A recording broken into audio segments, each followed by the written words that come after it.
여러분 안녕하십니까. 법률사무소 국토의 김도영 대표 변호사입니다. 공사도급계약서 작성 및 변경 47-1강입니다. 하나를 추가했는데요. 나눠놨어요. 그래서 물가 변동으로 인한 공사 금액을 조정하는 경우와 그 밖의 다른 사조정인데 주로 물가 변동으로 인한 공사 금액 조정이 좀 민감한 부분입니다. 매년 발간되고 있는 정리사 법령 해설집을 꼭 참고해 주시고 교재는 나중에 사군이 되겠습니다. 자, 그럼 물가 변동으로 인한 조정에 서울특별시의 공사 표준계약서는 어떻게 되어 있는지 한번 보도록 하겠습니다. 자, 먼저 한번 읽어볼게요. 제19조 물가 변동으로 인한 계약 금액의 조정 1항 물가 변동으로 인한 계약 금액의 조정은 산출 내역서에 포함되어 있는 품목 또는 비목의 가격 등의 변동으로 인한 등락액이 공사계약 금액의 100분의 3 이상인 때에 계약 금액을 조정한다. 이 경우 계약 금액의 조정은 지방자치단체를 당사자로 하는 계약에 관한 법률 시행령 73조 및 동시행규칙 72조의 규정을 준용한다라고 되어 있는데 이 안에 보시면 어떤 경우에 조정을 해주느냐. 산출내역서에 포함되어 있는 품목 또는 비목의 가격 등의 변동이 있어야 되는 겁니다. 그러니까 산출내역서에 포함되어 있지 않은 것이 올랐다고 해서 물가 변동으로 인한 계약금액의 조정을 요청을 할 수는 없다. 이런 식으로 해석할 수도 있겠죠. 그리고 그 등락액이 100분의 3 이상인 때야 계약금액을 조정하니까 100분의 3 이상이 안 될 경우, 그러니까 오르거나 내리간 그 비율이 3% 이상이 안 될 경우에는 조정을 안 하도록 되어 있어요. 그런데 밑에 보면 지방자치단체의 당사자로는 계약에 관한 법률 시행령 73조하고 72조가 있는데 시행규칙 한번 어떤 의미인지 한번 보겠습니다. 자, 이걸 갖다가 100분의 3 이상인 때로 하는 것이 여기 써놨는데 100분의 5 이상, 5% 이상 등락이 있을 때로 하자라고 얼마든지 협의하에 계약서에 적을 수도 있죠. 조금 전에 말씀드린 지방자치단체를 당사자로 하는 계약에 관한 법률 시행령 73조하고 시행규칙 72조를 보면 종류가 두 가지가 있어요. 품목 조정률의 변동이 있는 경우가 있고 그 다음 지수 조정률의 변동이 있는 경우가 있습니다.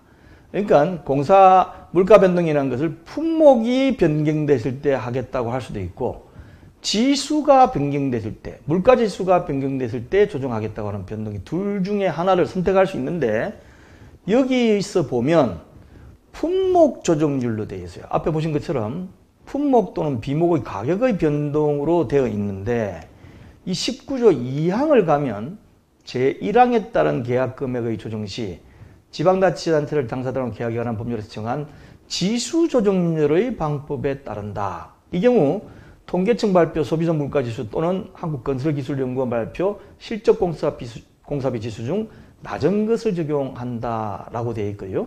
그래서 이걸 보면 앞에서 보면 품목 조정률이 변동이 있는 경우와 지수 조정률 변동이 있는 둘 다를 위 지방자치단체 계약에 관한 법률에 있는데 이 계약서에는 품목으로 하는 걸로 1항에 정해놓고 조정은 어떻게 하느냐.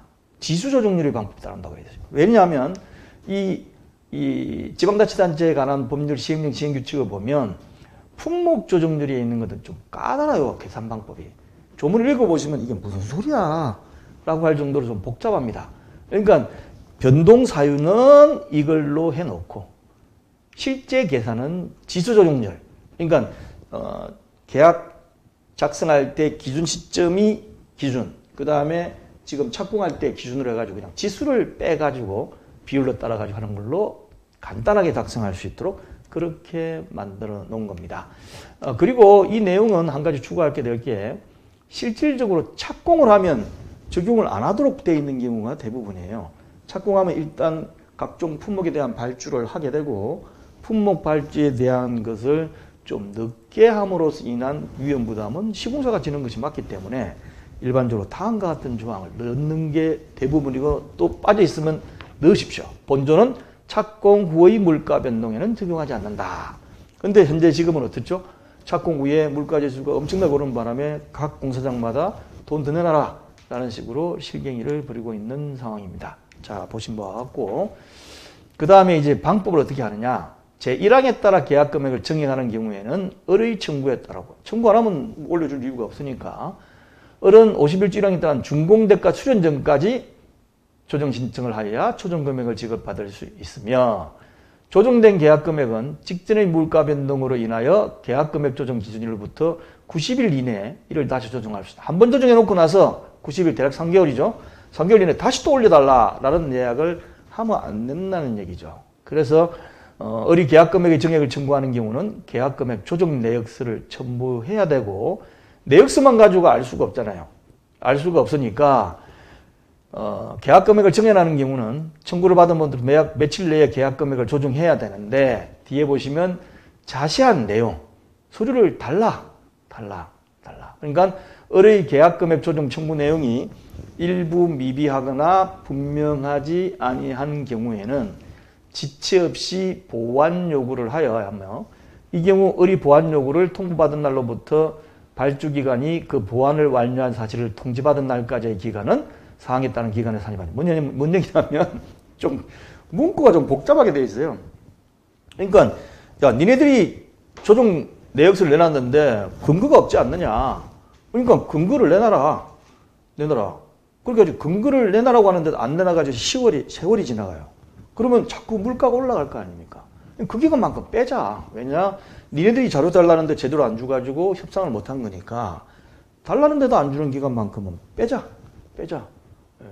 그러니까 나중에 최종적인 기준일이 지수가 103 같으면 그 사이 약간 미세하겠지만 그 기간 빼고 하자라는 것이 맞다는 의미라고 생각하시면 됩니다.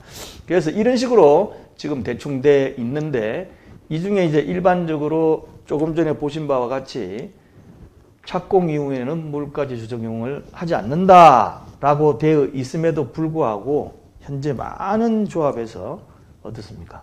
나 이대로는 공사 못한다. 그러니까 돈 더 주라. 안 그러면 키 안 주겠다. 라는 식으로 이제 많이 싸우고 있는 현실입니다. 그래서 이걸 어떻게 한번 잘 마무리를 지어야 되는데 이런 과정에서 공사비 협상은 굉장히 필요하고 또 고도의 기술적인 게 필요하기 때문에 일단 조합에서 신경을 쓰고 있으면 조합장님 의지가 좀 공사비 협상을 하려는 것 같고 제가 보기엔 공사비 협상에 대한 의지가 없으신 조합장님들이 꽤 있어요. 그러니까 어떤 의미에서는 그냥 시공사 편을 드는 거죠. 조합원 입장에서 볼 때. 그래서 빨리 이렇게 넘어갑시다 해가지고 뭐 전문가도 다 넣지도 않고 이런 상태에서 그냥 대충 조합에서 일부 이사님들하고 시공사업계가 이 정도 줍시다 그러면 조합원들은 모릅니다. 모르기 때문에 그걸 가지고 그냥 올려가지고 탁 넣을 수 있으면 하다못해 몇억 내지 몇십억이라도 깎을 수 있는 부분이 못 깎고 넘어갈 가능성도 충분히 있어요. 그래서 공사비 정액 부분은 따로 전문가한테 공사비 협상을 주는 게 좋습니다. 그게 오히려 빨라요. 저도 이제 여러 가지 조합의 경우에 공사비 협상을 많이 하는데 하다가 조합에서 안 돼가지고 넘어오는 경우가 있거든요. 그럼 그만큼 시간이 지나가 버립니다. 지나가 버리기 때문에 제가 보기엔 그게 좀 바람직하지는 않아요. 일단 본계약하기 전에 공사비를 올려달라고 들어오면 저희 사무실에 맡겨도 좋고 다른 데 해도 좋고 일단 외부 전문하는 사람한테 해가지고 공사비 협상을 하는 게 낫습니다. 우리 조합은 정비업체도 있고 뭐 CM업체도 있다. 글쎄요. 믿을만 하면 상관이 없겠죠. 물론 저 자신도 하다 보면 조합원들이 저 변호사 저거 용역비만 받아먹고 시공사 편드는 거 아니냐 할 수도 있겠죠. 그렇지만 마찬가지로 CM업체나 정비업체도 저 시공사 편드는 거 아니야? 시공사가 한 200억 올려달라 그러는데 한 100억만 올려주고 될 거 130 올려주고 뭐 뒤에 뭐 받는 거 아니야? 이럴 가능성이 충분히 있습니다. 그래서 그거는 여러분들한테 선택에 주어져 있어요. 누구한테 맡길 건지. 자, 이래서 물가 조정에 관한 것은 좀 신중하게 협상을 하셔야 될 필요성이 있습니다. 그 다음에 그 밖의 사유로 인한 조정인데 어떤 내용이 있을까 한번 보겠습니다. 공사기간, 운방거리의 변경 등 계약 내용의 변경으로 계약 금액을 조정해야 할 필요가 있을 경우에는 그 변경된 내용에 따라 실비를 초과하지 아니하는 범위 안에서 조정한다. 이거는 그런 이행에 착수하기 전에 완료해야 된다라고 되어 있어요. 자, 여기서 많이 좀 문제가 생깁니다. 일반적으로 시공사가 공사비 정액을 요구할 때 금액만 요구하는 게 아니에요. 공사 기간도 예를 들면 36개월 돼 있던 거를 2개월 더 달라, 38개월 하자, 아니면 4개월을 더 달라 해가지고 공사 기간도 더 주는 게 있습니다. 그거는 공사 기간을 그만큼 더 주면 야 이왕 뭐 부실공사 안 하도록 좀 기간을 충분히 줘야 될 거 아니냐. 그러니까 저쪽에서 요구하는 것처럼 뭐 한 2개월 정도, 4개월 정도 더 주면 뭐 어때? 라는 식으로 생각할 수 있지만 그만큼 조합은 손실이 발生. 예를 들면 이주비 대출 이자에 대해서 한 달에 50만 원씩 내고 있으면 두 달이면 조합원은 개인별로 100만 원을 더 납부하게 되고 그다음 각종 사업비가 준공이 늦게 되면 이래가지고 그 기간만큼 늘어나는 거예요. 그래서 규모가 좀 크면 수십억에 달하는 금융이자가 손해가 볼 수가 있습니다. 그래서 공사 기간을 늘려주는 것은 굉장히 신중하게 판단하셔야 되고 그거는 그만큼 우리가 또 양보하는 거다라고 생각하시면 됩니다. 또 하나 처음 보시는 내용일 수 있는데 운반거리 변경. 이게 제가 실제 한번 경험을 해봤는데 지금 막 자재가 품귀되고 막 이러다 보니까 원래 시공사가 품목을 받으러 돼 있는 가까운 거리가 아니고 지방 저 밑에서부터 올라와야 된다. 서울 기준으로 하면 경상도나 전라도에서 가져와야 된다. 운반거리가 변경되면 운임이 더 들 거 아닙니까? 시간도 더 걸리고 이거를 조정해 달라는 거죠. 근데 이거는 아니라고 저 봐요. 이거는 삭제해야 될 필요성이 있고 제가 옛날에 검토할 때도 삭제시켜 드렸습니다. 왜냐면 이건 순수하게 시공사 편을 드는 거예요. 시공사 편. 지네들이 그 정도까지 해. 이제 운반거리가 변경된다고 돈 더 달라? 그러면 뭐 하다가 뭐 인부가 말 안 듣는다고 돈 더 달라? 똑같은 거잖아요. 그래서 이거는 아니라고 본다. 예를 들면 국내 품목이 없어가지고 외국으로 팔 수밖에 없다. 안 그러면 공사가 중단돼야 된다. 라는 식의 특별한 사정이 있으면 몰라도 뭐 국내에서 운반거리가 변경된다고 해서 운임이 뭐 특별히 많이 들어가는 것도 아니고 이건 아니지 않습니까? 국내 자재가 완전히 없다. 외국 쫙 독일로부터 수입해 와야만 그 다음 단계를 할 수 있다. 이건 좀 특수한 이거 없더라도 사전 변경에 따라서 그건 얼마든지 계약을 조정할 수가 있습니다. 따라서 이런 부분을 신경 쓰셔가지고 하되 운반거리 변경하더라도 실제 들어가는 비용만 준다. 뭐 이런 내용이겠죠. 공사기간은 내용이 다릅니다. 자, 이런 내용을 한번 서울시 공사표준계약서를 기초에서 작성할 때 신중하게 한번 보셔야 될 것 같습니다. 이 내용 말고도 보실 적에는 만약 유튜브 보시는 분은 더보기란을 하시면 거기 쭉 하고 조합 홈페이지로 들어오시면 여기에 차곡차곡 넣어 놓도록 하겠습니다. 감사합니다.